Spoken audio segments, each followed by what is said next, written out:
Buenas tardes a cada uno de ustedes. Tengan muy buenas tardes. El día de hoy, pues, damos la penúltima sesión del diplomado que tiene por nombre Protección y Atención a Víctimas de Violencia con enfoque de derechos humanos. También le damos la cordial bienvenida a los invitados especiales. El día de hoy tenemos a la licenciada Vivian Rizo, que nos va a presentar el tema del día de hoy. De igual forma, le damos la cordial bienvenida al magíster Walter Javier Barrios Monzón, que nos tendrá las palabras alusivas al evento por parte del director de la CUMBAU. De esta manera damos inicio con las palabras de bienvenida por el licenciado Edwin Morales de la Procuraduría de los Derechos Humanos de Baja Verapaz. Adelante, licenciado.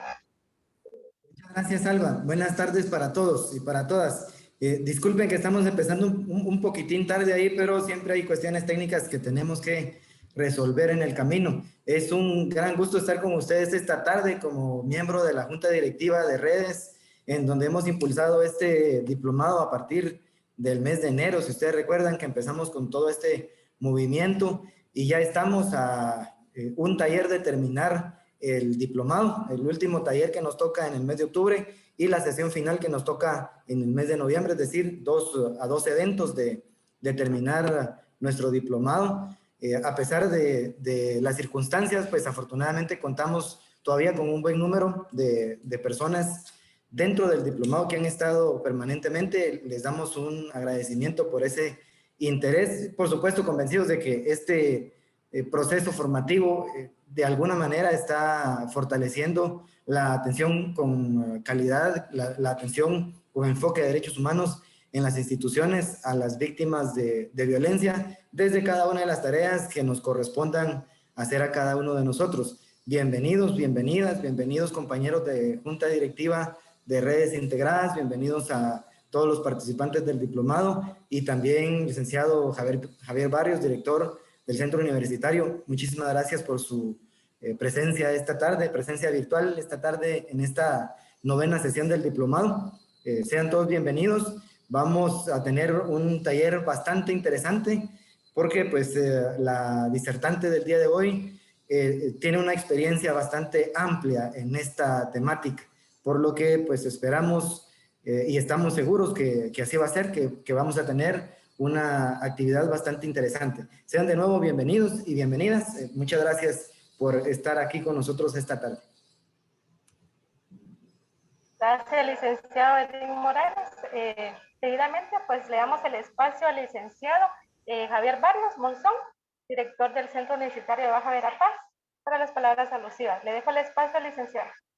Muchas gracias, licenciada. Quiero extender un saludo muy especial a los que hoy nos están validando esta audiencia a través de esta virtualidad. Pedirles una disculpa, estoy ahorita en la aldea Niño Perdido, estamos haciendo un trabajo de proyección social y por eso es que ustedes pueden escuchar de repente en el fondo algunos camiones o algunos trailers que están pasando, pero como les repito, como dentro de nuestras funciones como director de centro, hacemos un trabajo muy arduo que nos permite llevar a las diferentes comunidades y aldeas por esa proyección social y extensión que siempre la Universidad de San Carlos tiene para con el pueblo de Guatemala. Hoy quiero saludar especialmente a la Junta Directiva de esta red interinstitucional que ha organizado este diplomado, que para nosotros como Universidad de San Carlos es de suma importancia. Quiero saludar especialmente a la licenciada Alba Caal, que hoy tiene la oportunidad de ser la maestra de ceremonias, así como al licenciado Edwin Morales, pero un especial saludo también a nuestra conferenciante, la licenciada Vivian Rizo, quien con su disertación estoy seguro que nos llevará a cabo más enseñanzas y fortalecimiento a este diplomado.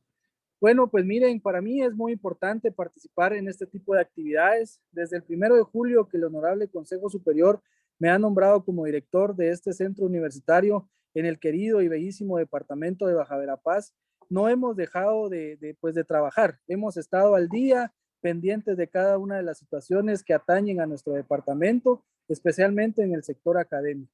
Quiero comentarles que en estos 2 meses y medio que tenemos de haber tomado posesión, una de las principales actividades a las que les hemos puesto énfasis y mucho apoyo es a este diplomado. Yo soy abogado y notario, egresado de la Universidad de San Carlos, y para mí el fortalecimiento al sector justicia significa es algo vital para el país. Recuérdense que hoy vivimos una crisis coyuntural, muchas veces hoy provocada por nosotros los que llevamos la profesión de abogados y notarios. El país está sucumbido en algunas situaciones que atañen que la academia, que el sector justicia y que otras diferentes instituciones nos unamos para que podamos salir adelante en la bella Guatemala. Hoy quiero expresarles y reiterarles el apoyo hacia este diplomado, un diplomado que, como repito, yo veo con muy buenos ojos y que no quisiera que fuera ni el primero ni el último, sino al contrario, que pudiéramos llevar una agenda de trabajo interinstitucional como es el deber del servicio público y que podamos llevar más academia a cada una de las personas del departamento de Baja Verapaz. Reiterarles el apoyo del Centro Universitario de Baja Verapaz, estamos a las órdenes, recuérdense que ya iniciamos nuestro proceso de ingreso 2022, del cual ustedes definitivamente son partes. Así que quiero extender de nuevo una felicitación a cada uno de quienes han organizado este diplomado y decirles que las puertas del centro universitario pues se encuentran a las órdenes en el momento en que ustedes lo requieran. De nuevo, muchas gracias y que tengan una feliz tarde.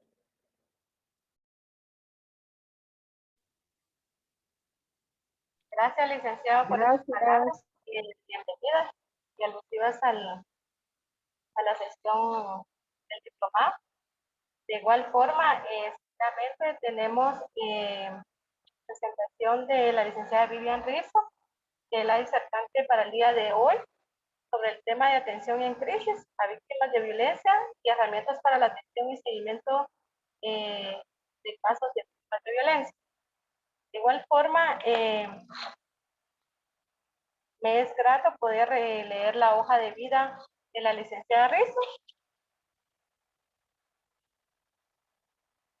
Su nombre es Vivian Mirtala Rizzo Milián. Es psicóloga clínica graduada en la Universidad de Mariano Gálvez de Guatemala, con estudios de maestría en psicología clínica y salud mental. También tiene penso cerrado del doctorado en psicología clínica y mental. Es psicóloga clínica del Hospital Nacional de Salamá desde el año 2016 y es jefe del Departamento de Psicología del año 2019 hasta la fecha. En el 2018 fue su coordinadora del Comité de Atención a la Víctima Sobreviviente de Abuso Sexual. En el 2019 fue secretaria del mismo comité. Estuvo en la comisión revisora y de aprobación del protocolo de atención a la víctima sobreviviente de abuso sexual del Ministerio de Salud Pública y Asistencia Social en 2018. Trabajó como psicóloga en Defensoría de la Mujer Indígena DEMI de 2019 a 2016. Fue psicóloga en Dirección de Área de Salud en el 2013 como coordinadora del Programa de Salud Mental. Ha recibido capacitaciones constantes en congresos, jornadas científicas, diplomados, cursos, capacitaciones, conferencias en los siguientes temas: violencia sexual, violencia contra la mujer, violencia intrafamiliar, abuso y maltrato infantil, violencia obstétrica, trata de personas, atención en crisis, primera ayuda psicológica, autolesiones y suicidio, duelo, sexualidad humana, lactancia materna, psicología forense, redacción de informes, psicoterapia racional emotiva, psicoterapia cognitiva conductual y psicoterapia. Logoterapia. Ha sido conferencista en eventos de género, violencia sexual y todos los tipos de violencia, salud mental, atención en crisis y Día Mundial de la Diabetes, entre otros. Pues para nosotros es un gusto poder compartirles a ustedes la hoja de vida de la licenciada Vivian Mirtala Rizzo Milián, el cual del día de hoy pues es un placer contar con su presencia y le dejamos el espacio a la licenciada para que pueda disertar el tema. El espacio es suyo. Muy buenas tardes a todos y todas. Es un gusto para mí el poder ser partícipe activa de este importante diplomado. Les comento que también soy alumna de dicho diplomado y la verdad estoy muy contenta con todos estos meses de formación que hemos tenido. Felicito a las redes departamentales de derivación y también al CUMBAL, ¿verdad?, por esta actividad y los insto a que la sigan realizando. Pues el día de hoy tendré a bien disertarles el tema de atención en crisis y seguimiento a las víctimas de violencia sexual. En este momento les voy a compartir pantalla. ¿Me podrían decir si lo ven? ¿Sí ven mi pantalla? Sí se ve, licenciada. Bueno. Entonces vamos a iniciar con este tema. Como les decía, es atención en crisis y seguimiento de los casos de víctimas sobrevivientes de violencia sexual. Lo primero que debemos hacer cuando estamos frente a una víctima de violencia sexual es informarle, notificarle, respetarle y evitar la victimización secundaria, ¿verdad?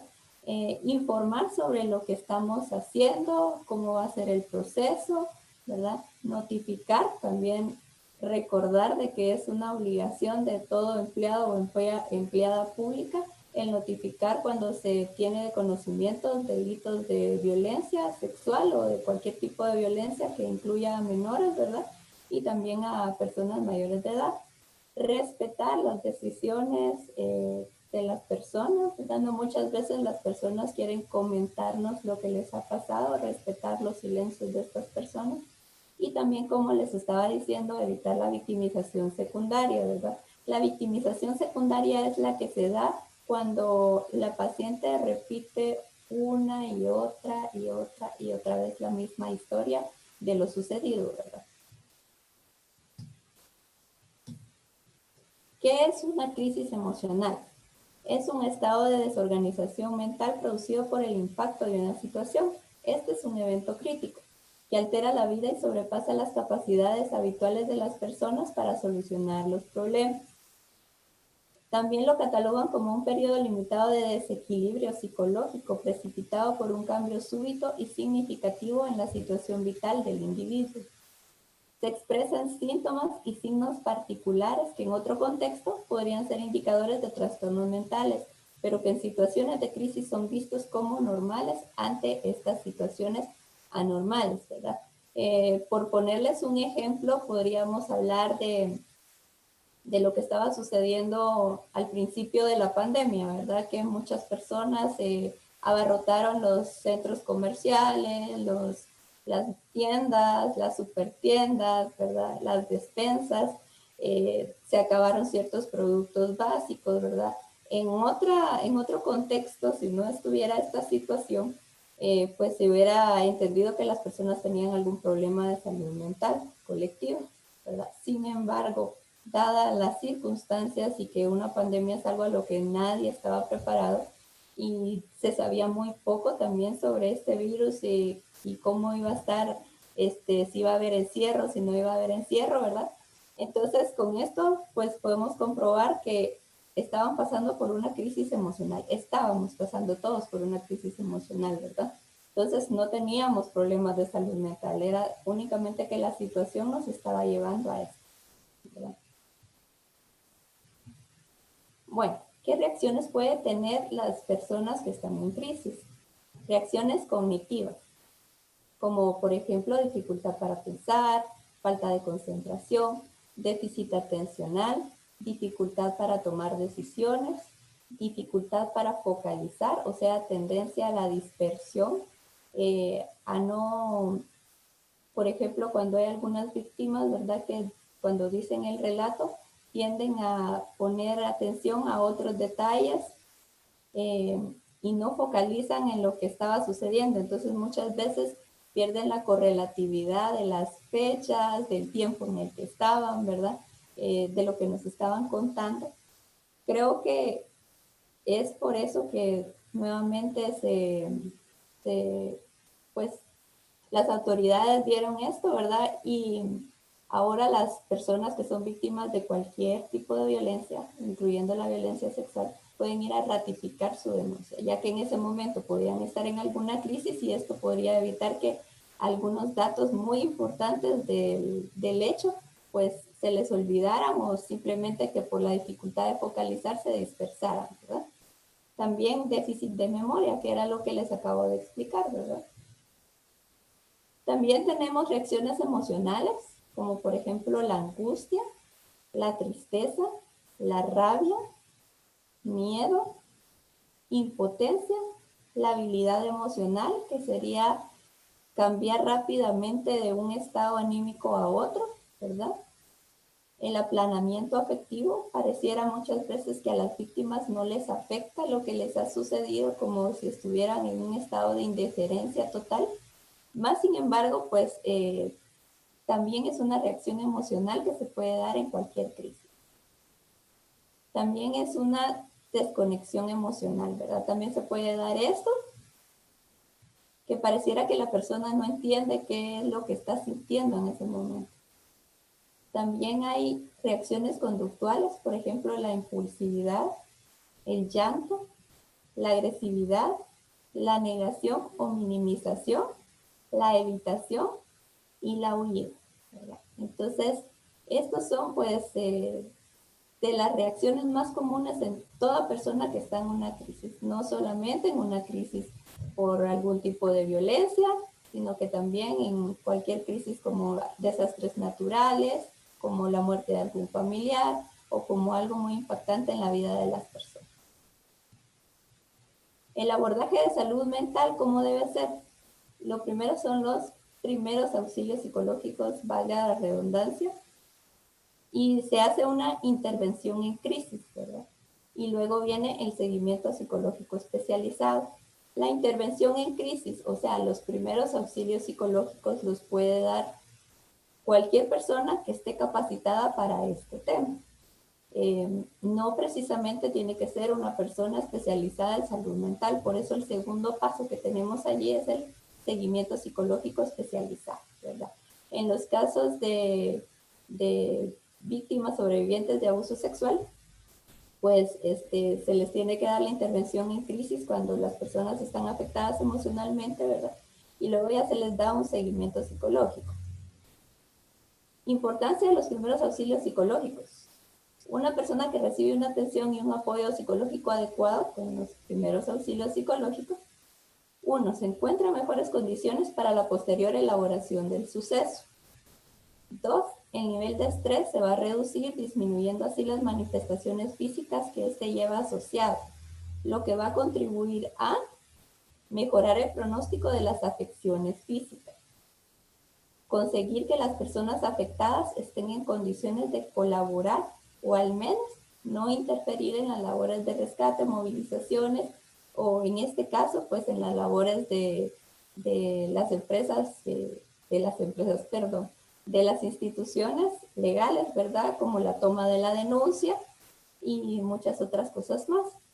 3, se reduce el riesgo de que las reacciones llamadas normales se transformen en algo más grave, por ejemplo, trastorno de estrés postraumático, depresión, ansiedad u otros trastornos, pues que ya el seguimiento es un poco más complicado, todo el proceso de sanación emocional de la persona. Situaciones críticas y personas afectadas.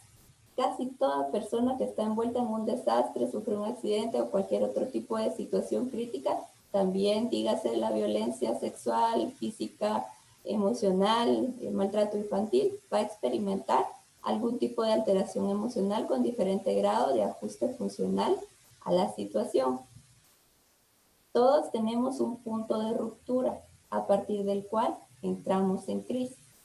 Entonces, primero vemos que las alteraciones emocionales van a afectarnos a todas las personas cuando vivimos una situación así, solo que es con diferente grado, ¿verdad? Y algunas es como con un ajuste más funcional que otras, ¿verdad? Al llegar a ese punto de ruptura es cuando vamos a entrar en una crisis emocional. O sea, no todas las personas que han sido afectadas por un desastre, un accidente o violencia van a tener una crisis emocional, sino que puede ser de que tengan diferente grado de ajuste a la situación que están viviendo. Nadie elige estar alterado emocionalmente, ni en una situación crítica, ni en ninguna otra situación, ¿verdad? Las personas tienen más recursos y resistencia psicológica de lo que aparentan. Muchas veces, incluso nosotros no somos tan buenos, pues proyectándonos de cómo vamos a reaccionar ante alguna situación de violencia, ante alguna situación de desastre, alguna situación que nos saque de nuestro equilibrio emocional y habitual, ¿verdad? no pronosticamos, no sabemos cómo pronosticar nuestra conducta, nuestras reacciones. Puedo pensar que como soy una persona tranquila, en un asalto probablemente pues voy a dar todas mis pertenencias. Sin embargo, ¿verdad? Por las funciones neuroendocrinológicas de mi cuerpo, pues esto me puede activar la adrenalina y esto me puede causar que pelee, ¿verdad? O incluso que huya. Como les digo, no, nadie elige estar así, nadie elige estar alterado y muchas veces tenemos más recursos de lo que nosotros mismos creemos. Cada quien tiene derecho a sentirse como se siente. Este es el principio desde el cual vamos a comenzar a trabajar los primeros auxilios psicológicos. ¿Cuáles son las acciones principales de los primeros auxilios psicológicos? Preparar. Nos vamos a informar sobre lo que está pasando, los servicios de apoyo, los sistemas de apoyo disponibles y los aspectos de seguridad de la persona.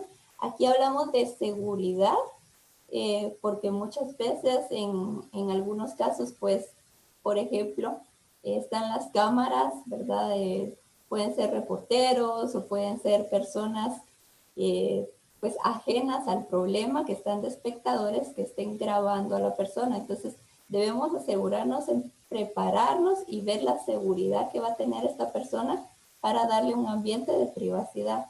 Observar, comprobar la seguridad, comprobar si hay personas con necesidades básicas urgentes y comprobar si hay personas con reacciones de angustia profunda. Por ejemplo, en este caso, hablando de violencia y violencia sexual, si una persona, aparte de ser agredida por abuso sexual, ha sido agredida físicamente, entonces se debe resolver lo primero, ¿verdad? Que sería la situación de su estado de salud, ¿verdad? Para que esta persona pues recobre su estado de salud y luego pues ya seguimos con lo siguiente.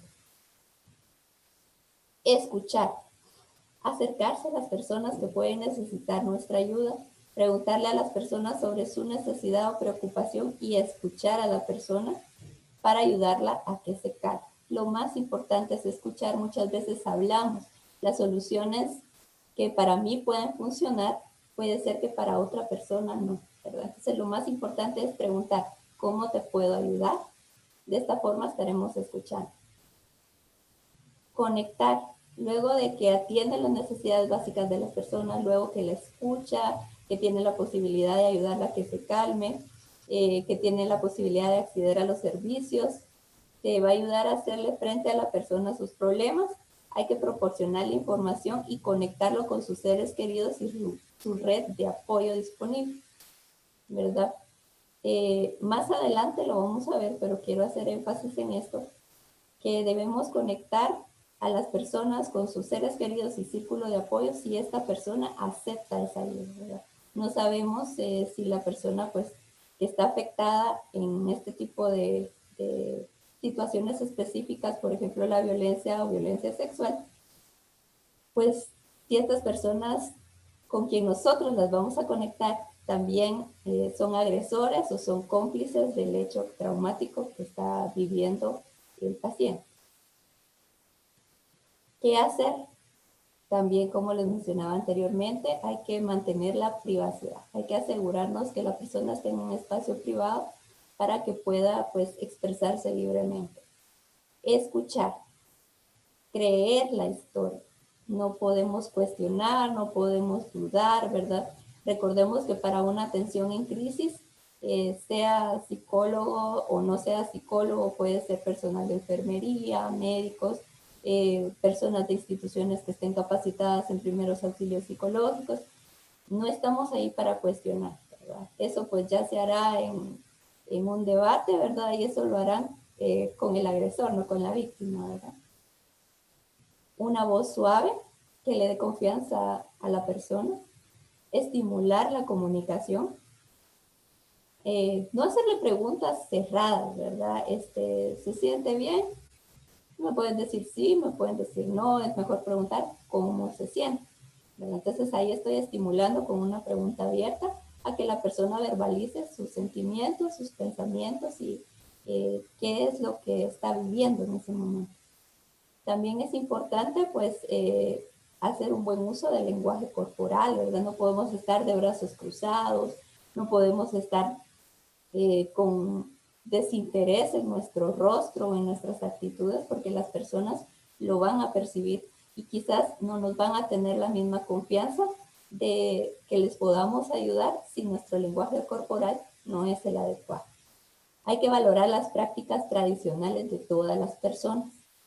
Si la persona, por ejemplo, que estoy atendiendo aquí en el hospital me dijera que quiere ir con un curandero o con alguien a que le quite el mal de ojo, a que le quite el susto, ¿verdad? Por el trauma que vivió, pues hay que valorar esas prácticas tradicionales, no hay que descalificarlas. Todas las personas tenemos derecho a pensar, creer, sentir como nosotros querramos.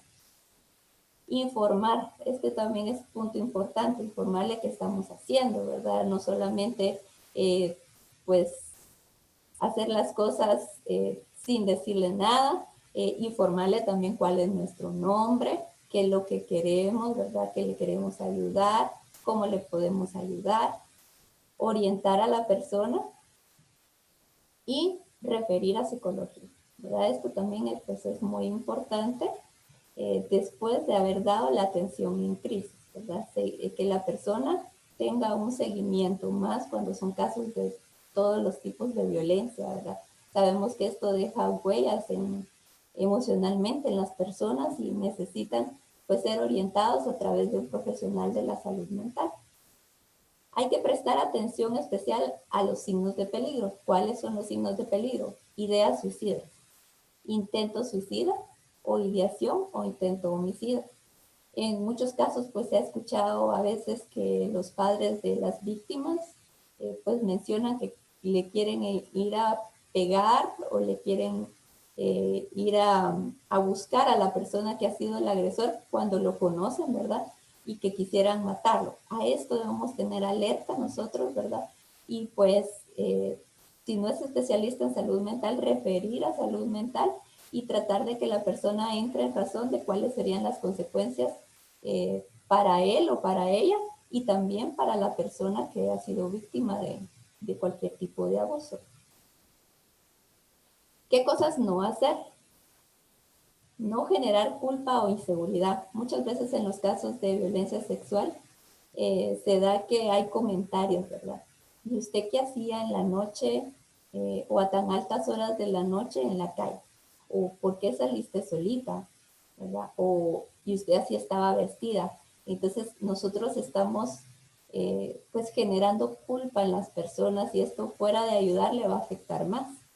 No dar consejos, ¿verdad? Consejos se los puede dar su familia, sus padres, los vecinos. Nosotros estamos para apoyarles, para orientarles. No hacer promesas, ¿verdad? Porque no sabemos si se van a cumplir. Por ejemplo, tranquila, todo va a estar bien. Nosotros no sabemos si realmente todo va a estar bien. Nosotros no sabemos si saliendo de nuestro centro asistencial o de nuestra institución, pues la persona va a estar expuesta a un peligro mayor. Entonces, por favor, mejor no hacer promesas. No hacer comparaciones, ¿verdad? Es que fíjese que hace tantos meses, pues vino un caso así, ¿verdad? O fíjese que yo conocí una vecina que pasó por lo mismo que usted. ¿Verdad? No hacer este tipo de comparación. No ponerse de ejemplo tampoco. Las personas no están allí para escucharnos a nosotros. Las personas están allí para que nosotros las escuchemos a ellas. No emitir juicios o críticas. Esto también es muy importante, ¿verdad? Recordemos que la misma palabra juicios, ¿verdad? ¿Qué nos dice? Esta palabra nos transporta inmediatamente a los tribunales. No es nuestro deber, ni tampoco nosotros podemos ponernos en este plan de ser los que emitimos la justicia, ¿verdad? Eso hay que dejárselo realmente a los profesionales en esta área. No hacer preguntas morbosas. No exagerar o minimizar el hecho o los sentimientos de la persona, ¿verdad? Como por ejemplo palabras como terrible, horrible, nunca se va a solucionar, ¿verdad? Esto sería exagerar los hechos. Minimizarlo, no hombre, pero no se siente así, no se sienta así, tranquila, todo va a pasar, todo va a estar bien. tratar de no hacer esos comentarios, no hacer bromas o sarcasmos, ¿verdad? Las personas en ese momento están en una crisis, no están para escuchar chistes. Buscar ayuda o establecer redes de apoyo sin consentimiento, que era lo que les mencionaba anteriormente, ¿verdad? No podemos, si estamos viendo que un niño o niña o adolescente ha sido víctima de abuso sexual, por ejemplo, llamar inmediatamente a la madre, al padre, creyendo que ellos le van a dar protección y apoyo. El niño mismo sabe si él ya le ha contado a su mamá, a su papá, y si tiene o no el apoyo. Entonces se le pide permiso a la persona para contactar a sus familiares, tanto en menores de edad como en mayores de edad. A todas las personas hay que pedirles permiso siempre si queremos nosotros apoyarnos en sus familiares. ¿Cuáles son las manifestaciones que puede tener una persona con antecedentes de violencia sexual? Pensamientos repetitivos, dolores de cabeza, cambios de carácter, tristeza profunda, aislamiento social, pensamientos de muerte o ideación suicida. Esto que sean manifestaciones de personas con estos antecedentes no quiere decir que todas las personas con dolores de cabeza van a haber sido abusadas sexualmente, o que las personas con tristeza profunda o con depresión hayan sido abusadas en el pasado, ¿verdad? Esto solamente nos dan indicadores con los cuales si nosotros vemos cuestiones en el presente que nos llaman la atención, pues podemos también ver si llenan estos otros indicadores para como ir armando nosotros como la posibilidad de si esta persona está afectada emocionalmente por alguna situación de violencia, ¿verdad? Consumo de sustancias también es algo común en las personas que han sido abusadas sexualmente. La autoagresión, ¿verdad? En autoagresión también nos referimos a cortarse, a golpearse a sí mismo, agredirse también verbalmente, ¿verdad? Soy una tonta, no sirvo para nada. Cuestiones que denigren su ser y que demuestren que su autoestima pues está baja, ¿verdad? Alteraciones del sueño, por ejemplo, insomnio, hipersomnio, muchas pesadillas, sueño interrumpido, ¿verdad? El insomnio pues es que no pueden dormir, ¿verdad? O duermen muy pocas horas o cuesta mucho que les dé sueño. El hipersomnio es demasiado sueño, es desánimo total y solo la persona quiere estar durmiendo de día y de noche. Las pesadillas, ¿verdad? Pueden ser las más comunes en las personas que han sido víctimas de abuso. Pues pueden ser de que las persiguen. Permítame un ratito.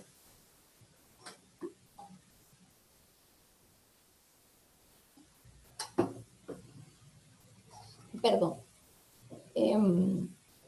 Y el sueño interrumpido, ¿verdad? Aquellas personas que se duermen, por ejemplo, a las 10 de la noche y a la 1 de la madrugada ya están nuevamente despiertos, les cuesta volver a dormir, vuelven a dormir a las 3 de la mañana nuevamente están despiertos, ¿verdad? Entonces esto pues nos denota de que no está el ciclo del sueño normal. Trastornos alimenticios como, por ejemplo, falta de apetito o exceso de apetito, ¿verdad? Quejas de dolor o malestar físico, pero estas quejas son quejas que no, por ejemplo, vamos a un centro asistencial médico y no encuentran a qué se debe este dolor y ni siquiera las pastillas hacen que este malestar físico o el dolor pues se calme. Desconfianza en el sexo opuesto, problemas sexuales y promiscuidad, ¿verdad?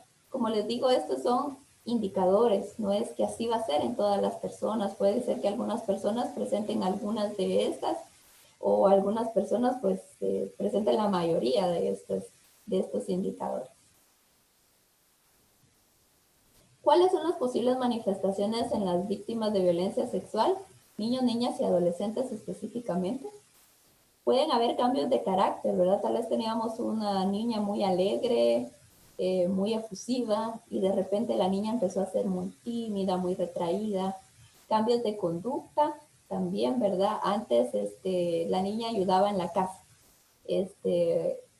o el niño le gustaba, pues, ir con sus primos a jugar o con sus primas a jugar, y ahora ya no le gusta hacerlo, ¿verdad? Ahora se ve como triste, deprimido o enojado. Cambios en los hábitos alimenticios, al igual que en los adultos, insomnio, hipersomnio y pesadillas, ¿verdad? Lo que ya expliqué anteriormente. Quejas de dolor y malestar físico, también como ya lo expliqué anteriormente. Y aquí hay otra más, que es el llanto frecuente, ¿verdad? Cuando los niños lloran y muchas veces les preguntan, ¿y por qué está llorando? Porque lo están haciendo sin alguna razón aparente, o sea, no se acaban de caer, no se pelearon con nadie, no le regañaron.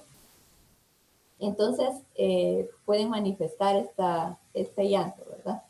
Temores nocturnos, ¿verdad? Antes el niño o la niña se dormían en su habitación solos, ahora no, ahora quieren que esté mamá y papá con ellos, ¿verdad? Ahora quieren irse a dormir a la misma cama con los papás, ¿verdad? Tristeza profunda, aislamiento, lo que les comentaba anteriormente, tal vez era una persona extrovertida y ahora pues mejor prefiere estar solito en su cuarto, a la hora del recreo ya no sale, no juega con nadie más, se niega a asistir a la escuela, esto mayormente cuando el abuso sexual está sucediendo en el centro estudiantil, ¿verdad? Ya sea por algunos compañeros o ya sea por algún maestro o maestra, ¿verdad? O alguna persona que esté involucrada pues en la institución del estudio del niño o niña. También pueden tener ideas de muerte y pensamientos suicidas, ¿verdad? Hay que tener en cuenta que las ideas de muerte en niños y en adultos no son lo mismo, ¿verdad? Entonces los niños muchas veces manifiestan sus pensamientos en forma de pregunta.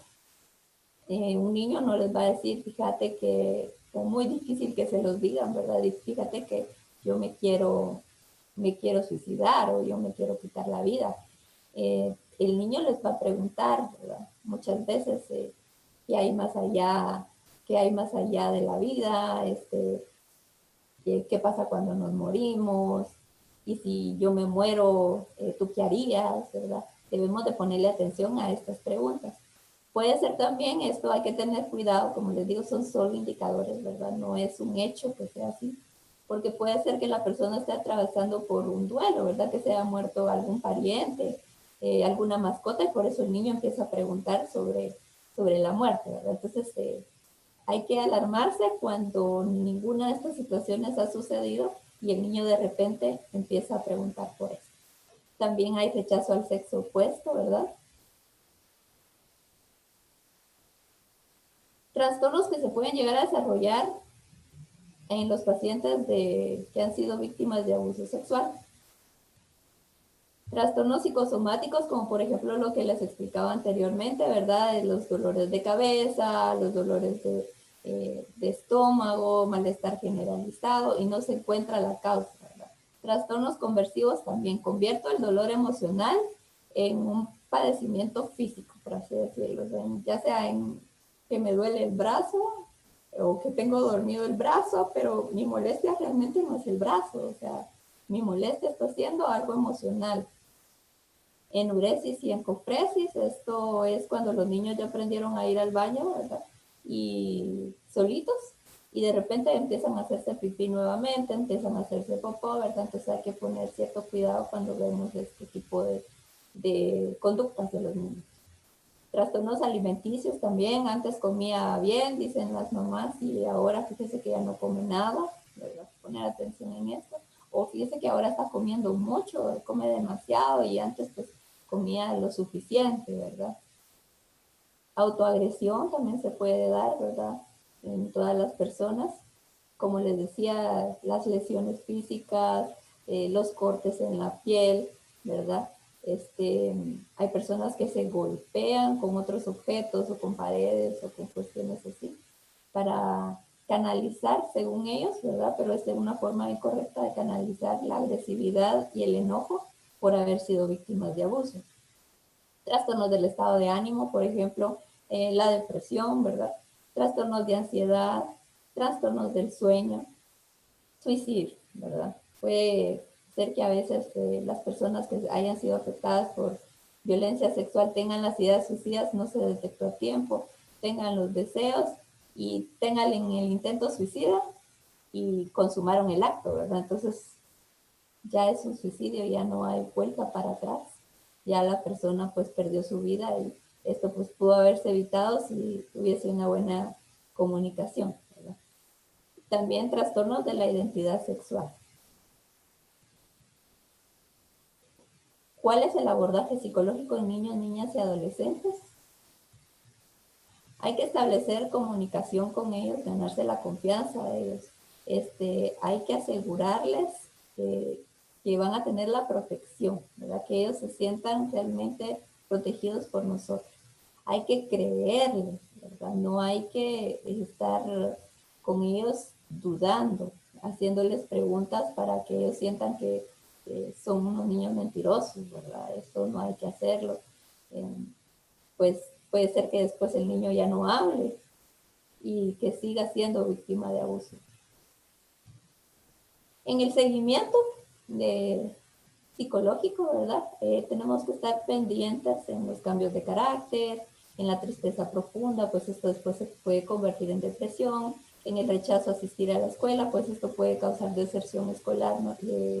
A largo plazo, ¿verdad? Aislamiento, porque esto puede traer también que se autolesione, la enuresis y la encopresis, la autoagresión, las alteraciones del sueño, los trastornos alimenticios, las quejas de dolor y malestar y el consumo de sustancia. Todo esto hay que estar pendiente durante el seguimiento, ¿verdad? ¿Cómo se aborda a la madre, padre o persona encargada de un niño, niña o adolescente que ha sido abusado sexualmente? Hay que conocer las necesidades de los padres, ¿verdad? Del entorno familiar, las necesidades tanto emocionales como también económicas, ¿verdad? Para saber cómo abordar a estos padres y cómo orientarlos para que puedan, pues, darles un mejor seguimiento a sus hijos en casa, ¿verdad? Proporcionarles terapia también a los padres. Muchas veces nos preocupamos por la víctima, pero no vemos el dolor y el sufrimiento que también los padres y las madres están pasando, ¿verdad? Porque muchas veces se sienten incapaces de haber cuidado a sus hijos, o muchas veces se sienten como que no fueron suficientes para haberles dado la protección que ellos necesitaban. También hay muchos pensamientos repetitivos de por qué confié en esta persona, por qué hice lo otro, o por qué lo mandé a la tienda. Es un sinfín, es una cadena de pensamientos que pueden venir hacia la persona, ¿verdad? Padre, madre o encargada por la imposibilidad, la impotencia que siente en ese momento de no haber evitado este hecho. Abordar los problemas de su propia victimización, ¿verdad? También hay casos donde los padres pues piensan que los únicos que son víctimas son ellos, ¿verdad? ¿Por qué me pasa esto a mí? Y no ven el dolor que está pasando pues su hijo, ¿verdad? O hija, o si es un encargado, pues la persona que tienen acá. Brindarles confianza, ¿verdad? Para que ellos nos puedan comentar cuáles son sus pensamientos, sentimientos, emociones, cómo piensan actuar. Fortalecer el afrontamiento de los problemas, abordar las emociones negativas e imputarlas al agresor. Usted no es culpable de lo que le sucedió a su hijo o hija. El único culpable acá es el agresor. Esto también se hace en el abordaje con las personas que son víctimas de violencia sexual, ¿verdad? Es muy importante que imputemos las culpas al agresor, pues es el único que tiene la responsabilidad de que estos hechos se hayan pasado al final de cuentas. Identificar si está habiendo autoagresión por parte de los padres también, ¿verdad? Hay que aclarar lo sucedido, que el padre o madre tenga ese espacio para pues hacerse las preguntas necesarias de cómo fue que esto llegó a pasar, ¿verdad? Ayudar a distanciarse del agresor si es que el agresor está dentro del seno familiar, ¿verdad? Por los datos estadísticos que nos han dado los anteriores disertantes de los diferentes pues, temas que hemos abordado durante este diplomado, sabemos que la mayor parte del abuso sexual se comete dentro de la familia, ¿verdad? Entonces, por eso hay que ayudar a la persona que se distancie del agresor, por muy su papá, su tío, su abuelo o quien sea, ¿verdad? Esto es para evitarle daños al niño o niña, ¿verdad? Y también evitar daños emocionales a los padres también. También pues el tratamiento psicológico que se les brinda, facilitar recobrar el control de su vida y de sus pensamientos, ¿verdad? Nosotros acá en el hospital pues empleamos la terapia cognitivo-conductual para ayudarle a la persona a recobrar el control de su vida y sus pensamientos. También usamos la terapia racional emotivo-conductual, ¿verdad? Coadyuvar con el análisis a su relación con el agresor, reconstruir los lazos de afectividad, ¿verdad? Por ejemplo, si se da un caso de un padre que abusó de su hija y esto va a requerir de una separación del agresor, ¿verdad? O sea, el padre ya no va a estar con la mamá. Entonces, puede ser que en algún momento, si regresamos a la anterior, donde dice abordar problemas de su propia victimización, esa madre por problemas económicos o por problemas de dependencia emocional, se sienta que es la única víctima en ese momento, ¿verdad? Entonces, al ayudarle a través de la terapia, luego debemos reconstruir los lazos afectivos que lo unen a su hija, ¿verdad? Pues se tiene que llevar todos esos, toda esa culpa que en ese momento están sintiendo tanto los padres, la madre en este caso, ¿verdad? Como la víctima, hacia al agresor. Reconocer las tradiciones en beneficio de la superación del evento. También tiene relación con lo que hablamos anteriormente, ¿verdad? De que hay que respetar las creencias culturales de las personas. Por ejemplo, si alguien ven acá y me dice, fíjese, licenciada, que aparte de traerla acá, yo quiero llevar a mi hija que la curen de espanto, ¿verdad? Porque son tradiciones culturales. Bueno, si usted piensa y siente que eso le va a ayudar y va a ser de beneficio, haga, ¿verdad? También puede ser en otras condiciones, como por ejemplo en las personas que están alejadas tal vez de la iglesia en ese momento y en ese momento expresan cuando están platicando con la persona que les está asistiendo, expresan que quieren pues volver otra vez a asistir a su iglesia, ¿verdad? Entonces se les orienta, se les motiva a que lo hagan, ¿verdad? Todo lo que sea en beneficio de la persona. Orientar para no culpabilizar, reprender, castigar y golpear. En este caso, específicamente al niño, niña o adolescente. Y pues esto ha sido todo por el día de hoy y creo que pues si alguno tiene alguna pregunta, alguna duda, algún comentario, que nos quieran hablar sobre algún caso,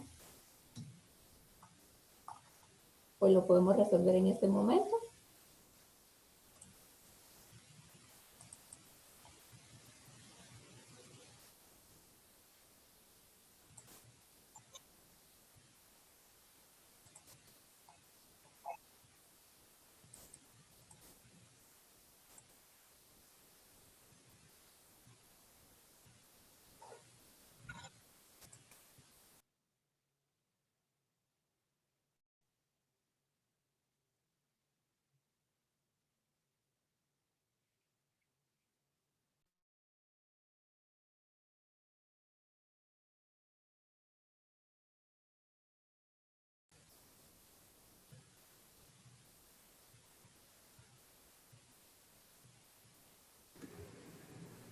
Hay un poquito de silencio ahí con los compañeros. Quiero recordarles, con toda como la dinámica siempre, al finalizar la ponencia de la persona que se ha invitado, pueden escribir sus preguntas por medio del chat o pueden encender su micrófono, encender su cámara.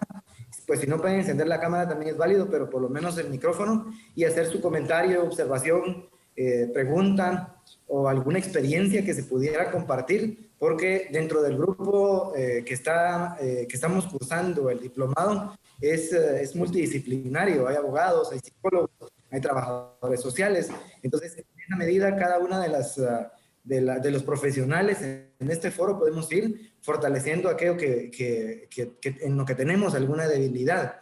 Entonces están invitados, compañeras, compañeros, pueden hacer su pregunta por medio o comentario por medio o experiencia por medio del chat o pueden abrir su micrófono. Están invitados con toda confianza, por favor.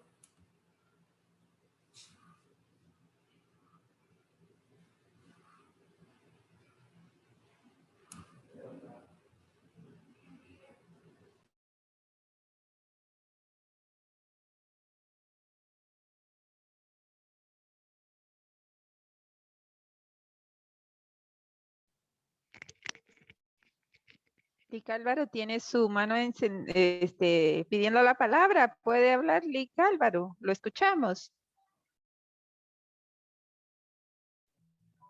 Sí, muy buenas tardes. Gracias, licenciada Julia. Gracias a todos los compañeros de la red. Agradeciendo a la licenciada Vivian también su discernimiento. Y quería saber, en los casos de la atención a este tema, en el caso de la niñez, cuando hay una provocación familiar, pongamos un ejemplo, en una violación de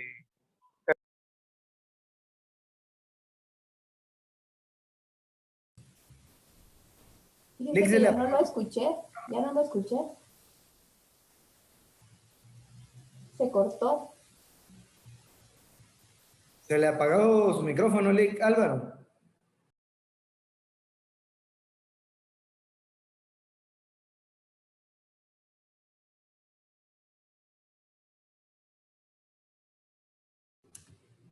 Parece que se desconectó, seguramente tuvo problemas de conexión, licenciada. Disculpe, gracias, licenciado Edín. Gracias, es que se me desconectó el sistema. Solo agradeciendo a la licenciada Vivian pues, por su conocimiento y si me podría ejemplificar con un caso que haya pasado aquí en Baja Verapaz y cómo le han dado seguimiento a las víctimas. Eso es lo que tengo pues un poquito de duda, como algún caso que hayan tenido reciente o uno así en concreto que sí ha sido de relevancia. Muchas gracias, licenciada Vivian, y éxitos en su profesión. Muchas gracias, pues yo pienso que todos los casos son de relevancia, ¿verdad? Para cada una de las personas. Me gustaría, Álvaro, ¿qué tipo de caso le gustaría a usted escuchar algún ejemplo? O sea, en contexto familiar, ¿qué tipo de caso le gustaría a usted escuchar? Bueno, en su expertise quisiera saber cuáles son el más común. O sea, prácticamente se tira mi pregunta. ¿Cuál es el más común que ha visto usted y cómo se han tratado estos casos? Ponemos un ejemplo, si ha sido familiar o por un tipo de familiar o de un tipo o alguna persona ajena a la familia. No sé, por eso tengo yo mi duda.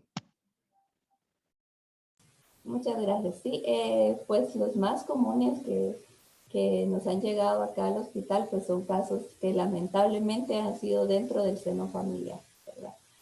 Muchas veces es por personas que no son sus padres biológicos. En algunos casos son padrastros, primos, tíos, abuelos, ¿verdad? Y hay otros casos que lamentablemente sí son los padres biológicos, ¿verdad? El papá biológico. Y esto pues tiene un impacto emocional en las personas increíble, ¿verdad? Más que haya sido un desconocido que casualmente en la calle me encontró, me llevó y me hizo daño, que mi propio padre, la persona en que se supone que me tenía que proteger, brindar su amor, su apoyo, haya sido quien haya pues, roto mi confianza, haya roto pues tal vez promesas que haya hecho, ¿verdad? Entonces esto deja a la persona bastante afectada y con algunas consecuencias que pueden ser a mediano y largo plazo también, ¿verdad? Entonces, por eso es importante la psicoterapia. Si les pudiera hablar del caso, uno de los casos que más me ha impactado, pues les podría hablar de un caso donde había una niña, ¿verdad? Una niña pequeña que fue abusada sexualmente por su padre biológico. El padre biológico no vivía con ella porque la madre estaba viviendo con el tío, ¿verdad? Entonces era como una especie de tradición de que si el hermano no se hizo responsable del embarazo de la señora, se hizo responsable el otro hermano, ¿verdad? Entonces en este caso, pues fue el padre que no vivía con ella, que no se hizo responsable de ella, que vino y abusó sexualmente de ella la primera vez. O sea, estoy hablando de un caso que fue repetitivo y que pues lamentablemente pues me topé con este mismo caso en 2 instituciones diferentes donde trabajé. A los 2 años más o menos me vuelvo a topar con este caso de esta niñita que ahora estaba siendo abusada sexualmente por el padrastro, o sea, el tío de la niña, ¿verdad? Pues lo más lamentable en este caso era que por la situación económica y por muchas creencias que traía la madre de la víctima, ella no creía necesario separarse del padre. Fue una cuestión que cuando se detectaba que nuevamente estaba llegando el padrastro de la niña a la casa, pues se reportaba a PGN, ¿verdad? El PGN hacía las diligencias, se hacían diligencias en el juzgado. Al final de cuentas, pues este caso lo trasladaron de acá a otra institución.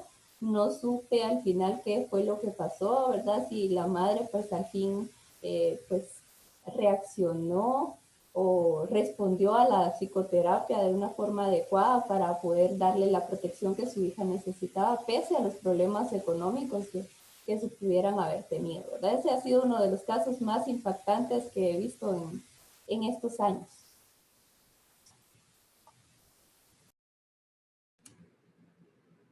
Gracias, licenciada. Gracias, licenciada. Vamos a apoyar a la compañera Alba que tenemos.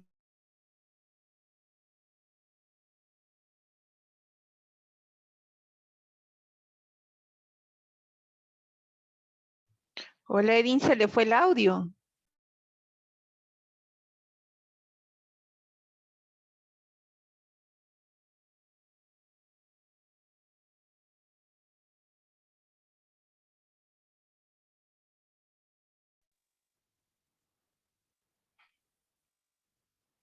Buenas tardes a todos, mucho gusto. Yo creo que yo voy a continuar con la conducción del evento porque al parecer los compañeros tienen algunos problemas con la situación del internet y todo eso. Entonces, yo continúo aquí. Gracias, Lic Álvaro, por su comentario.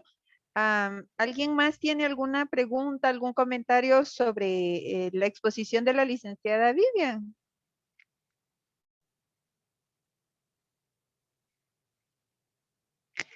Vemos 68 participantes acá. Por si alguien quisiera dialogar algo más, aprovechar la situación y tener algo, aclarar alguna duda o alguna pregunta con la licenciada Vivian.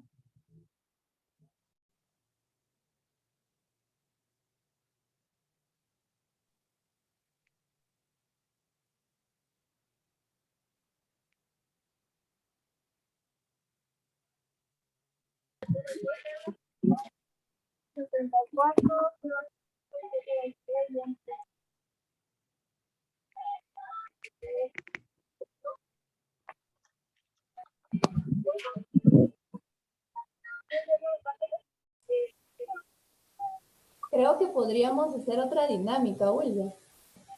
Sí, sí, claro. Creo que podríamos preguntarle a los colegas que también han manejado este tipo de casos que nos comentaran algún caso impactante que hayan tenido, ¿verdad? Y no solamente a los colegas, porque acá también hay educadores, hay trabajadores sociales, hay abogados, ¿verdad? Hagamos de este espacio un espacio interactivo, ¿verdad? Donde todos a través de los demás podamos aprender. Entonces, yo los invito a que puedan compartir experiencias también con nosotros. Claro, Vivi, me parece muy buena sugerencia. Bueno, si tienen alguna experiencia que compartir o alguna sugerencia, algo más que agregar a esta disertación, sería muy interesante.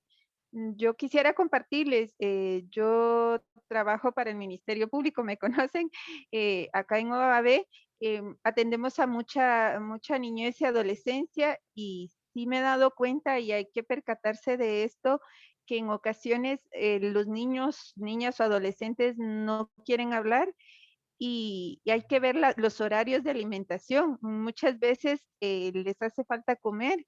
Yo me he dado cuenta, si son aproximadamente las 6:30, 7 de la noche y viene un niño, primero tiene que comer para poder explicar, para poder dar su declaración, para poder hablar.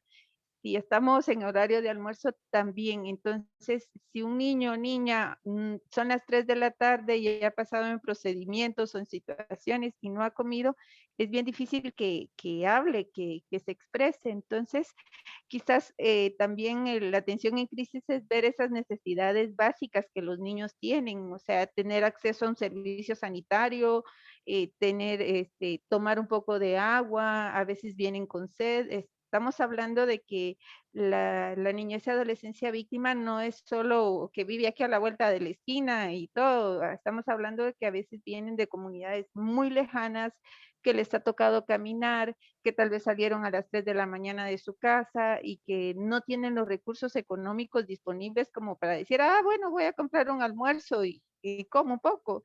No, entonces, tal vez para quienes atiendan o tengan casos, también revisar eso, los horarios de alimentación, las necesidades básicas, desde que haya un servicio sanitario al que vayan, la comida y eso, o también muchas veces el frío, si están tapaditos porque vienen de comunidades lejanas y tal vez no traen un suéter, entonces esas cosas que quizás son tan sencillas, son importantísimas para atender a los niños, a las niñas y los adolescentes, cubrir esas necesidades que en ocasiones tal vez no percibimos como importantes, pero que sí son de suma importancia para la atención.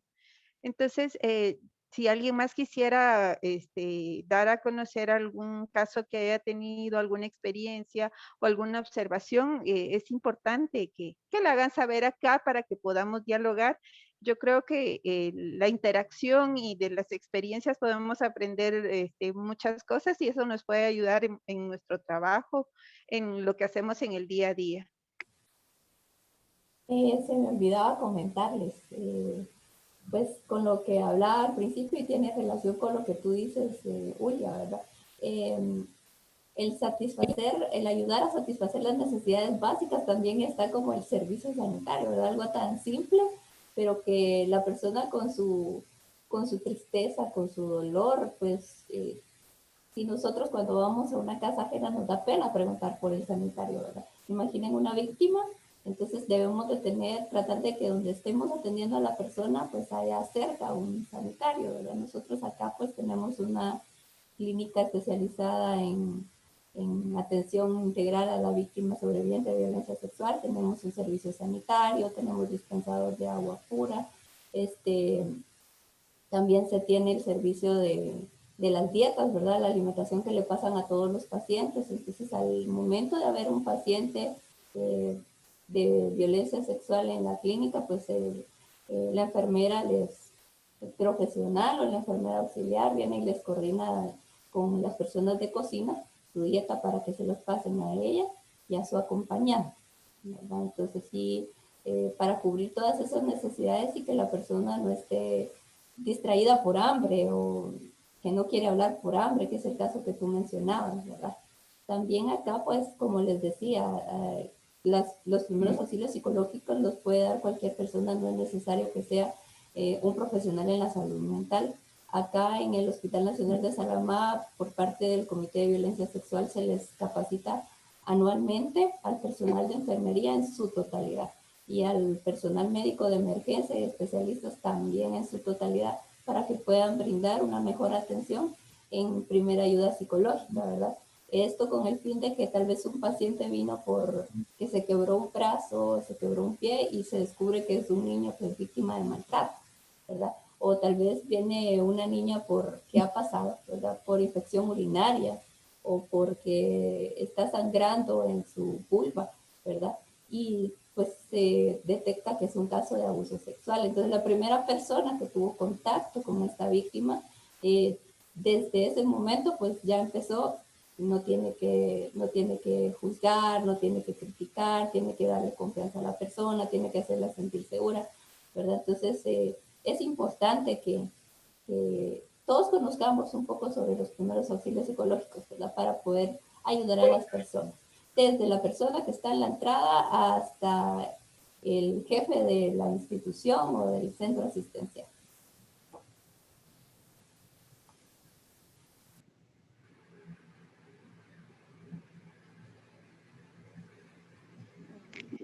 Bueno, gracias, Vivi. Motivamos por si alguien más quiere tomar el micrófono y vamos a dar solo unos minutitos más y si no, pues cerramos la sesión. Solo por si alguien más tiene alguna inquietud, realmente es importante aprovechar este tipo de capacitaciones, poder resolver nuestras dudas, poder exponer los casos y ver cómo de una forma profesional y mucho mejor, una mejor forma, perdón, poder darle solución a estas situaciones o a las cosas que se planteen. Entonces, solo damos unos minutitos y si nadie toma la palabra, pues vamos a cerrar la sesión. Yo, perdón, permiso. Bienvenido, Dean. Sí, de nuevo, gracias. Disculpen, es que estoy teniendo muchos problemas con este equipo. Yo quería hacer un comentario y una pregunta también con respecto al taller de la maestra Vivian. Respecto a su ponencia, podríamos, bueno, usted mencionó de que después de vivir una situación, digamos, traumática, como lo puede ser entre las más graves, el tema de la violencia sexual, probablemente hayan secuelas a mediano y a largo plazo. Digamos, por supuesto que podríamos entender que son secuelas derivadas de este acontecimiento traumático que tuvo y que pueden ser físicas, emocionales, conductuales, pero digamos, a mí me surge también la duda, ¿se puede pensar que también puede haber una recuperación plena con un tratamiento psicológico adecuado de una víctima de este tipo de formas de violencia? Es decir, que no necesariamente vaya a quedar la persona siempre con una secuela que permanezca con ella toda su vida. Esa es una duda, porque pues yo esperaría que sí, ¿verdad? Uno quiere que las cosas sean mejor siempre para las personas que sufren algo de esta naturaleza. Y por otro lado, cuando se habla de primeros auxilios psicológicos, no solamente el hospital tiene la oportunidad de dar primeros auxilios psicológicos. Puede ser que sea en el Ministerio Público, puede ser que sea en la PDH, puede ser que sea en la PGN, puede ser que sea en una ONG, que sea en cualquier institución que atiende de forma primaria a una víctima posible. En este sentido, no necesariamente que llegue por una situación específica de violencia, pero como usted dice, que se descubra en el camino. Como el diplomado también se trata de ir buscando estos mecanismos para que la atención a las víctimas de violencia tenga cada vez más pertinencia con su dignidad y con sus derechos humanos, sin el afán de menospreciar el trabajo que todas las instituciones hacemos, pero seguramente más de alguno no tenemos la experiencia en primeros auxilios psicológicos. ¿Cuáles serían las cosas que deberíamos evitar como instituciones para no promover más la victimización secundaria por medio de las instituciones por donde podría canalizarse un caso de este tipo? Gracias, maestra. Tiene apagado su micrófono. Muchas gracias, Edith. En la segunda pregunta me perdí un poquito. Si ustedes en cualquier otra institución detectaran un caso de estos, ¿qué hacer para evitar la revictimización? ¿Es así? Sí, en ese sentido, desde el enfoque de los primeros auxilios psicológicos. Es decir, ¿cuáles son los errores que podríamos cometer nosotros en una institución al atender a una víctima y ver que tiene, o bueno, tener evidencia con los indicadores que ya nos mencionó de que está en crisis, ¿verdad? Pues básicamente era en la sección donde les decía qué no hacer, ¿verdad? Que era criticar, que era culpabilizar a la persona,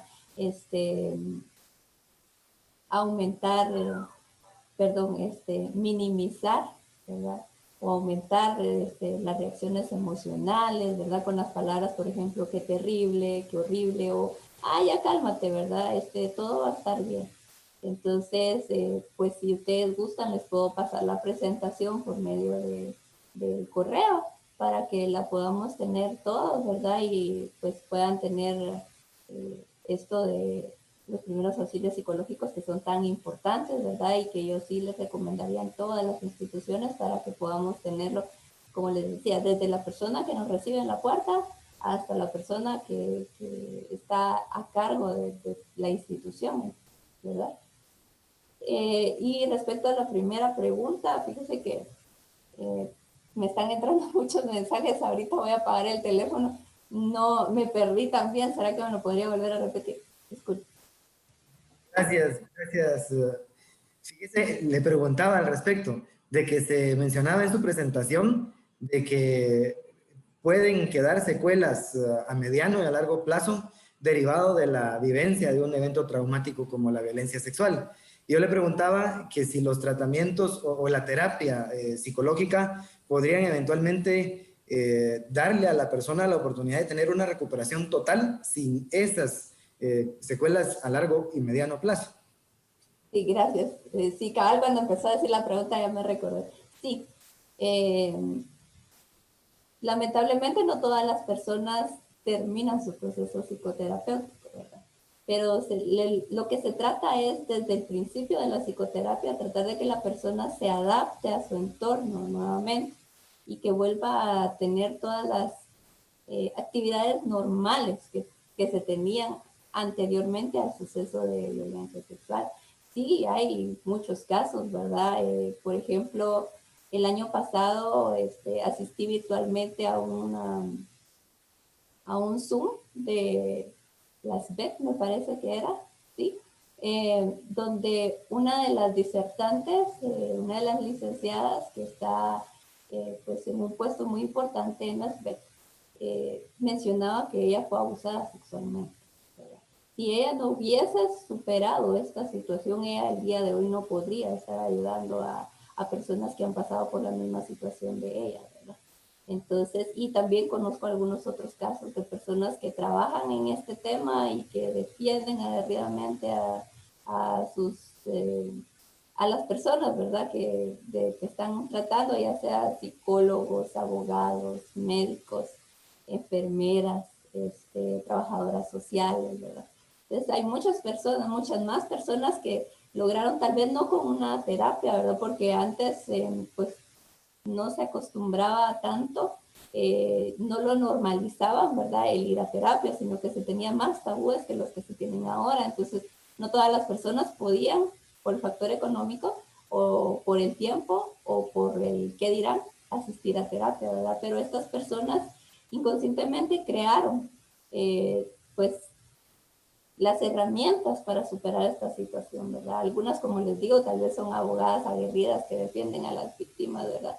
Algunas otras tal vez están en puestos altos de juzgado, en Ministerio Público, médicos, psicólogos, trabajadores sociales, o sea, eso es algo que muy pocas veces las personas nos comparten, pero el año pasado en esa capacitación realmente me sentí muy contenta de ver eso, ¿verdad? También quiero comentarles un caso que tuve en la anterior institución donde estaba trabajando. Fue una mujer que fue víctima de violencia doméstica, física, económica y psicológica. Pues esta persona tenía la autoestima por los suelos por la situación que había vivido durante muchos años, ¿verdad? Hasta que en ese momento dijo, hasta aquí llego. Empezó su proceso psicoterapéutico. Se dieron algunas terapias grupales con personas que habían sido víctimas de violencia, maltrato psicológico, físico, ¿verdad? Y esta persona pues salió bien empoderada de todo su proceso, ¿verdad? Tanto del legal, tanto del proceso social, del proceso psicológico.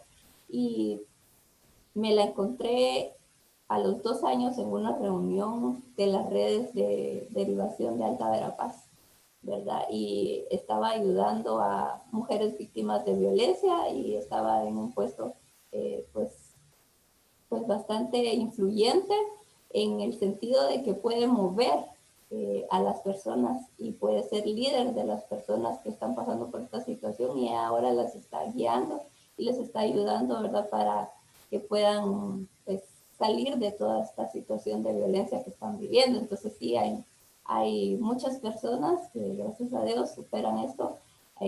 Algunas con la terapia, ¿verdad? Para completar todas sus terapias y algunas que pues lo hicieron de la forma como ellas pudieron, ¿verdad? Así como se hablaba anteriormente en algunas diapositivas que tenía, que una crisis emocional va a ser el punto de ruptura y que hay personas, no todas las personas que han vivido violencia sexual van a entrar en una crisis emocional, ¿verdad? Y no todas van a tener las mismas consecuencias, ¿verdad? Puede ser que el grado de ajuste emocional que tenga esta persona sea diferente al de otra, entonces que a esta persona X no le afecte tanto como a la persona Y, ¿verdad? Yo creo que hay una pregunta por ahí, me la podrían... Muchas gracias, maestra. Hay una pregunta. Alguien dice, ¿podría brindar algunos ejemplos de cuándo es conveniente aplicar los primeros auxilios psicológicos? Es decir, ¿en qué situaciones? En las situaciones de desastres naturales, en las situaciones, por ejemplo, podría ser también de duelo, ¿verdad? Cuando las personas han perdido algún familiar, cuando la persona está, pues se ve que está afectada más que otra, ¿verdad? Porque puede ser que si a mí me dicen que algún familiar falleció, yo me sienta muy triste, pero puede ser que yo esté haciendo todo el papeleo, por ejemplo, aquí en el hospital, todo el papeleo de la morgue, el traslado, la funeraria, pero puede haber otra persona que incluso esté inmovilizada por la noticia, ¿verdad? Que esté llorando demasiado, que no esté aceptando el hecho de que pues, su familiar ya no está, ¿verdad? Sí se pasa un proceso de negación cuando se acaba de tener un duelo, ¿verdad? Pero no todas las personas van a pasar por la crisis, ¿verdad? Entonces nos podemos dar cuenta cuando hay mucho llanto, cuando hay pensamientos de culpabilidad, ¿verdad? Podemos escuchar a veces, es que esto pasó por mi culpa, ¿verdad? O incluso se pueden poner a pelear los familiares, es que esto fue por su culpa, ¿verdad? Ahí vemos que la persona ya está alterada, se desequilibró, pues, algo en su vida, ¿verdad? Emocional o la ausencia de un familiar, ¿verdad? La mayoría de personas que han sufrido violencia, la licenciada Julia no me dejará mentir, ¿verdad? Física, emocional o sexual, cuando el hecho está reciente, la mayoría de veces la persona está en crisis, ¿verdad? Pero cuando ha sido un hecho repetitivo, pues a veces los vemos con indiferencia emocional, ¿verdad? Así como que si no les afectara, como que si realmente no les pasó. Pero esto es porque ellos aprendieron a normalizar el tipo de violencia. Entonces, canalizaron ellos su tristeza, su enojo, su impotencia de una forma inadecuada, como creando un escudo para que la persona pues ya no sienta más, ¿verdad? Y también por estos casos muchas veces de violencia sexual y violencia física, algunas personas, como decía anteriormente, pues empiezan a consumir sustancias psicoactivas, ¿verdad? Alcohol, cigarrillos, cosas que no hacían antes para tratar de como olvidar ese dolor. Pero lo que hay que enseñarle a las personas es de que hay otras formas adecuadas y que no le van a hacer daño de cómo expresar y sacar ese dolor que sienten. Gracias, licenciada Vivi. Licenciada Linda, en un momento le doy la palabra. Fíjese que hay una pregunta en el chat que va de mucho, que habían puesto desde antes, pero de que no se había contestado. Y dice, ¿qué tan seguro es hacer la denuncia de manera anónima? Porque supe de un caso donde una directora de la escuela denunció y el acosador se enteró y amenazó a toda la familia. ¿Qué hacer en este caso? Es importante que la familia que está siendo amenazada se acerque al Ministerio Público y ponga su denuncia. Esto es muy importante. Aquí a nivel local nosotros no podemos recibir las denuncias anónimas. Si viene a Ministerio Público, a PGN, una maestra, una enfermera profesional, un servidor público, nosotros no le podemos tomar una denuncia anónima porque en la ley está la obligatoriedad de todos los servidores públicos que tenemos en denunciar. Están las líneas de call center que en el Ministerio Público es el 1572, el 110 de la policía, el 1555 de PDH, que muy bien les pueden recibir una denuncia de tipo anónima y ahí sí, pues no hay necesidad de que expliquen de dónde son o cómo fue que se enteraron y todo esto, sino que simple y sencillamente dar todos los datos del caso, pero sí es importante pues que se puedan, que puedan ustedes venir y poner la denuncia. La directora de esta escuela puede venir y poner la denuncia, solicitar medidas de seguridad. Incluso en muchas ocasiones se solicita la seguridad perimetral, que es el hecho de que se le pide a la Policía Nacional Civil cerca de la casa de la persona agraviada para evitar cualquier situación que se pueda dar, ¿verdad? Entonces ahí sí es bien importante que se ponga una denuncia sobre estas amenazas que se han estado dando, e incluso esto se queda dentro del expediente en Ministerio Público y es otra situación que agrava más la situación que el violentador hizo, ¿verdad? Entonces, yo dejo en el uso de la palabra a la licenciada Linda, que la está pidiendo. Tiene la palabra licenciada Linda, y solo quería aclarar este punto. Muchas gracias, licenciada Julia, y buenas tardes a todos y todas que nos acompañan en este diplomado. Pues la verdad ha sido todas estas sesiones de mucho aprendizaje, ¿verdad? Y sobre todo al compartir las experiencias. Pues yo quisiera plantear tal vez dos situaciones, ¿verdad? Que me surgen de este diálogo que estamos teniendo todos. He tenido la oportunidad de acompañar en algunos casos de violencia sexual, y hemos tenido necesidad de llegar hasta la Clínica 1 del Hospital Nacional de Salamá, desde acá de Rabinal, ¿verdad? Eso, pues, considerando todas las coordinaciones que se tienen que hacer para el traslado y con el apoyo de instituciones como, por ejemplo, CAIMUS, ¿verdad? Que hemos podido nosotros solventar todos esos inconvenientes. Pero hemos llegado en horario fuera de atención del hospital, ¿verdad? Entonces, en la clínica, pues, no ha habido psicólogo, ¿verdad? En ese sentido, entonces, la atención en sí de psicología no incluye hacer turnos, ¿verdad? Entonces, esa era como mi pregunta para la licenciada Vivian, ¿verdad? Porque, por ejemplo, la semana pasada acompañamos un caso y pues la dejaron a ella para el otro día a las 8 de la mañana para que asistiera a la clínica con el psicólogo, ¿verdad? Para iniciar un proceso de acompañamiento. Entonces, pues yo me ponía a pensar, ¿verdad? Que sería como muy interesante plantear la posibilidad de que, pero el personal es lo que muchas veces no hay suficiente, ¿verdad? Para poder plantear la posibilidad de un psicólogo de turno, ¿verdad? Que pudiera acompañar en ese momento a las víctimas, porque sí es necesario, ¿verdad? Que se le brinde el apoyo. En este sentido hemos sido nosotros, pero en algunas ocasiones solamente se deja que la policía se lleve a la agraviada en este caso, ¿verdad? Y luego pues ya es en la Clínica 1 donde se le da la atención integral. ¿Verdad? Eso sería en relación a un punto, ¿verdad?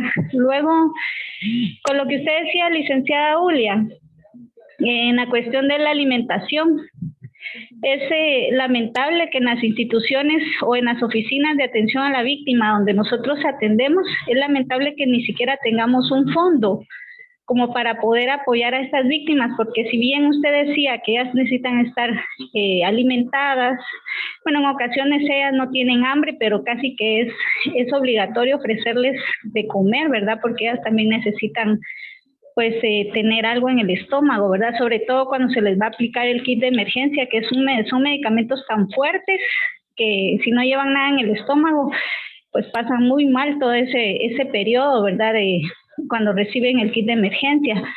Lamentablemente no tenemos un fondo económico como para decir, tomamos de ese fondo, ¿verdad? Para poder dar, y muchas de esas situaciones para solventar la alimentación sale de nuestros bolsillos, ¿verdad? Entonces, es lamentable esa situación de que como personas garantes de derechos humanos en relación a las víctimas, no tengamos ni dispongamos de un fondo para poder apoyar a estas víctimas, ¿verdad? Y muchas veces también aquí, como por ejemplo aquí en la Fiscalía de Rabinal, ni siquiera tenemos vehículo para el traslado de las víctimas.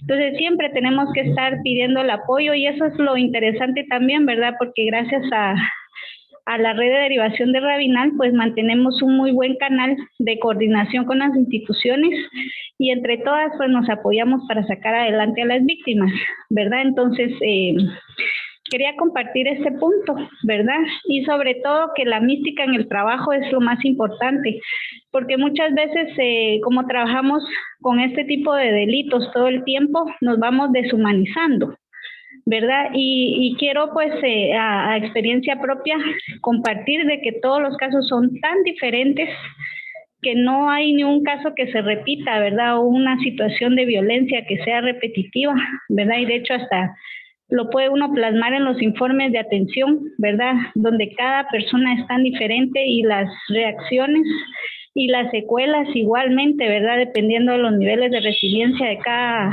agraviada o de cada víctima, ¿verdad? Entonces, es tan diferente, entonces el trato humano es lo más importante y es lo único que les queda a las víctimas. Porque me decía una persona, muchas gracias, señor, por estar dando las vueltas conmigo, ¿verdad? Entonces yo le decía, es mi deber, ¿verdad? Es mi trabajo y lo hago con mucho gusto y lo hago, ahí sí que poniendo toda mi conciencia moral y social, ¿verdad? Para apoyar a esas víctimas, porque muchas personas dirán que se hace porque tenemos un sueldo. Y la vez pasada creo que tuvimos una pequeña discusión en un chat cuando una persona estudiante de estos mismos diplomados dijeron que nosotros éramos perderos, que solo esperábamos a fin de mes para recibir un sueldo. Y no es así, licenciada y todos compañeros y compañeras.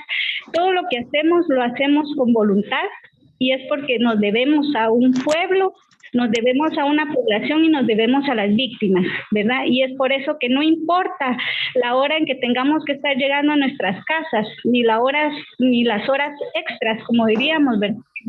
Lo ponemos en función de horarios de labores, no importa el tiempo que tengamos que invertir en estos casos, porque muchas veces es solo una vez que vemos a la víctima y luego ya muchas veces ya no tenemos el aquello de poder darle seguimiento, ¿verdad? Entonces, agradecer también estos espacios para que nosotros podamos también compartir pues lo que sentimos y pues agradeciéndole a ustedes compañeros de redes integradas por tomarnos en cuenta también las otras redes para que podamos seguir en este proceso de aprendizaje y de compartir experiencias. Muchísimas gracias por el espacio, licenciada Julia. Gracias, licenciada. Gracias, licenciada Linda. Para responder su primera pregunta, ¿verdad? Hacia mí, fíjese que lamentablemente no contamos con un psicólogo de turno 24 horas.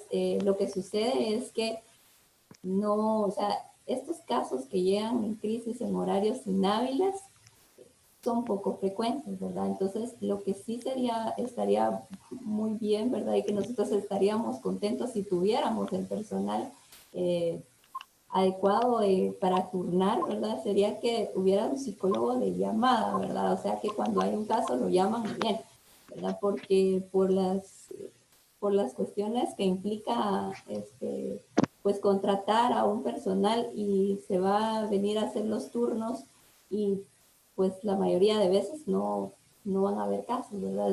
Esto es algo esporádico, tal vez unos 3 o 4 casos al mes. Ahora no sé, porque realmente yo ya no estoy atendiendo directamente a las víctimas de violencia sexual, ¿verdad? Pero en el tiempo en que estaba atendiéndolas, sí, esa era una de las limitantes de por qué no pueden contratar o una persona específica que venga a hacer los turnos en la noche, ¿verdad? Para atender a las víctimas de violencia sexual. Y pues a nosotros pues nos gustaría mucho tenerlo, ¿verdad? Muy buena sugerencia.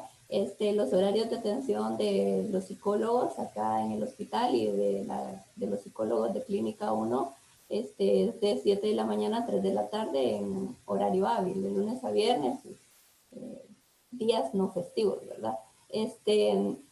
Sin embargo, para solventar esa situación que usted nos comenta, licenciada Linda, pues lo que les decía anteriormente, acá en el hospital anualmente nosotros capacitamos a todo el personal de enfermería, profesionales, auxiliares, el personal médico de emergencia, para que si no está el psicólogo o psicóloga, pueda dar esa atención en crisis cualquier otro profesional, cualquier otra de los trabajadores de aquí de este hospital, ¿verdad? Por eso también pues les mencionaba que cualquier persona puede, con los conocimientos necesarios, puede brindar este tipo de ayuda.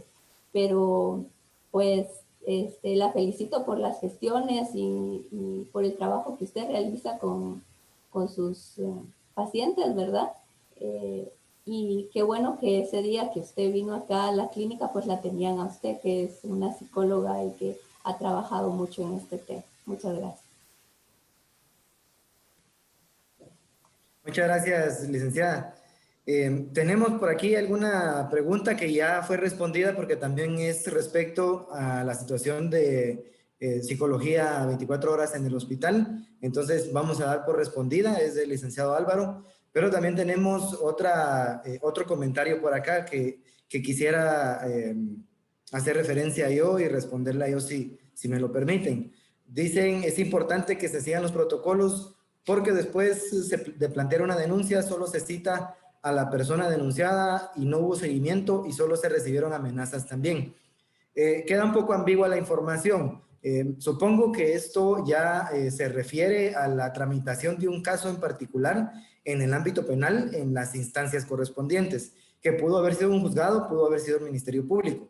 Entonces, efectivamente, tiene toda la razón. De los protocolos que estamos hablando del día de hoy es para la atención de víctimas, pero para el tratamiento de situaciones de esta naturaleza, ya para darle, digamos, hacer la persecución penal de la persona que cometió el delito, que se presume que cometió el delito, también hay protocolos. Entonces, en este sentido, tiene toda la razón de que esos protocolos deben ser totalmente respetados y recordarles de que es importante que nosotros consideremos el hecho de que todas las instituciones públicas que estamos inmersas de alguna manera o tenemos algún rol en el tema de atención a víctimas o en el tema de protección a víctimas o promoción de la atención con calidad y derechos humanos, en todas las instituciones hay a nivel interno, digamos, órganos de control.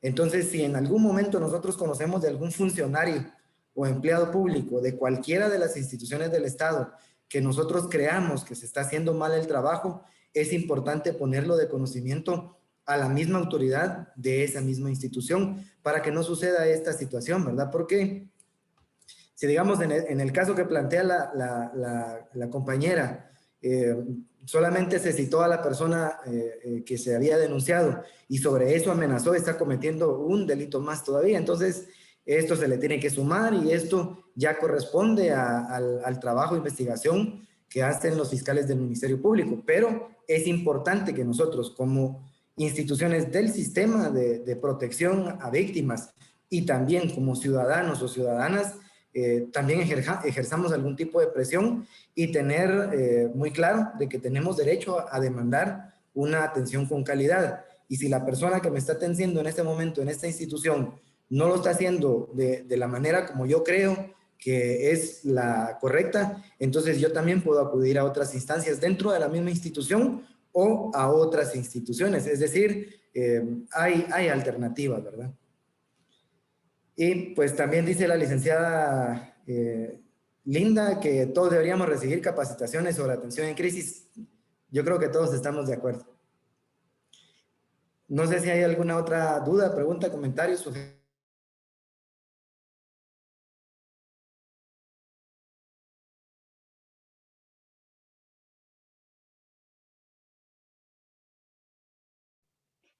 Hola, ya no se le escuchó, Eddie.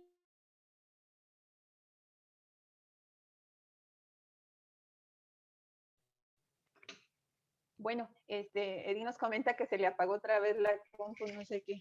Yo creo que va a tener que mandar a arreglarla.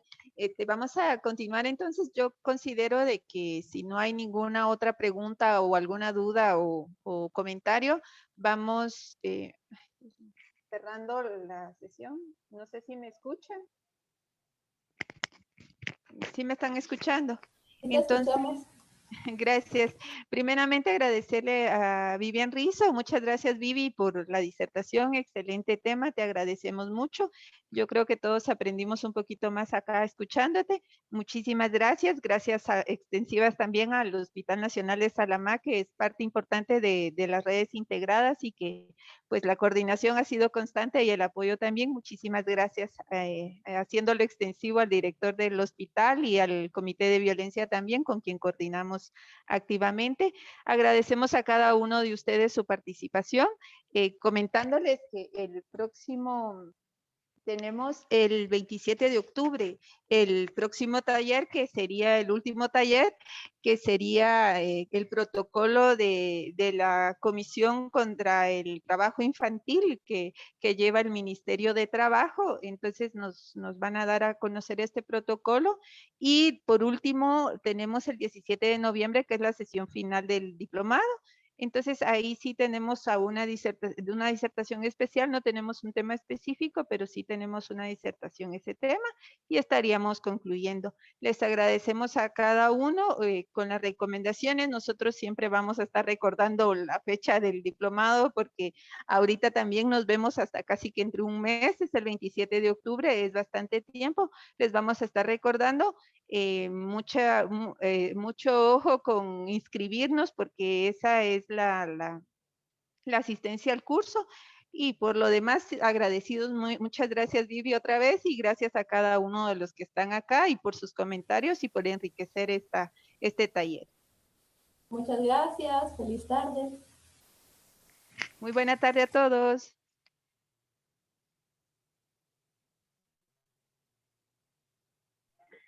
Muchas gracias. Feliz tarde. Gracias. Gracias. Buenas tardes a todos. Buena tarde a todos. Dios.